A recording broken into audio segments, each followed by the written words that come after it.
André Citroën, 1878-1935, première partie.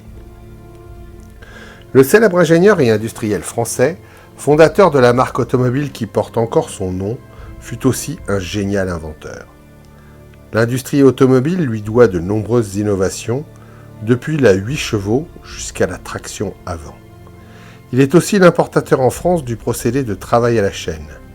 Un maître de la publicité par l'événement avec l'illumination de la Tour Eiffel et les célèbres croisières noires, jaunes et blanches aux quatre coins du monde. André Citroën s'attachera aussi à améliorer les conditions sociales de ses ouvriers. Fils d'un diamantaire hollandais ruiné, André Citroën n'a que 5 ans lorsque son père se suicide. Élevé par ses frères aînés, Hugues et Bernard, il peut suivre des études brillantes et entre à l'école polytechnique. Son frère Bernard tient un cabaret à Paris où André se fait un peu d'argent de poche en animant des soirées. En 1901, Bernard procure à André les fonds pour l'achat d'un brevet polonais permettant aux polytechniciens de créer un atelier spécialisé dans la fabrication d'engrenages à chevrons pour les industries mécaniques.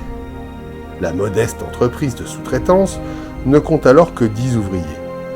En 1902, Hugues Citroën est initié par la loge Cosmos et convainc André et Bernard d'entrer en maçonnerie. Les deux frères reçoivent ensemble la lumière le soir du 20 juin 1904 dans la loge La Philosophie Positive à Paris. Si André Citroën sera un franc-maçon discret, son appartenance maçonnique transparaît tout au long de son ascension professionnelle. En 1907, Citroën cherche un dessin pour l'enseigne de sa fabrique d'engrenages.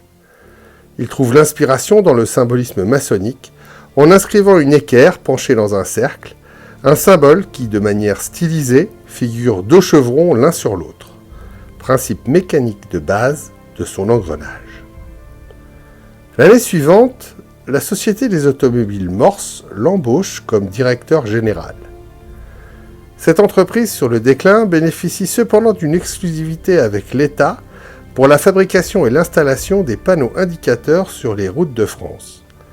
Citroën y ajoute sa patte maçonnique en disposant sur chaque panneau une équerre traversée d'une flèche.